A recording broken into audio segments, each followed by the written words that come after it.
আসসালামু আলাইকুম।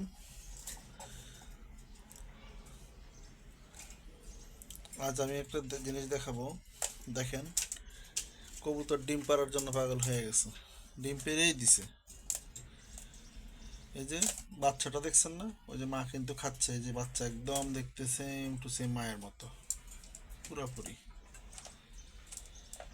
কিন্তু আমি কোনো জোড়াও দিই নাই, ঠিকভাবে জোড়াও দিই নাই। দু একদিন জোড়া দেওয়ার চেষ্টা করছিলাম, কিন্তু জোড়া নেয় নাই ওই দিন। এখন মা দিয়ে ডিম পেড়ে দিছে। এই যে দেখেন ডিম। আমি বুঝতেছি না ডিমগুলা ফুটবে কি ফুটবে না। আমি নিজেই কনফিউজড আছি।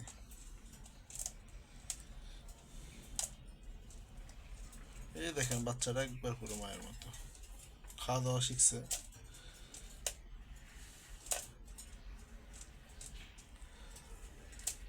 ভিডিওটি ভালো লাগলে লাইক, শেয়ার, কমেন্টস এবং সাবস্ক্রাইব করবেন। আল্লাহ হাফেজ। আসসালামু আলাইকুম।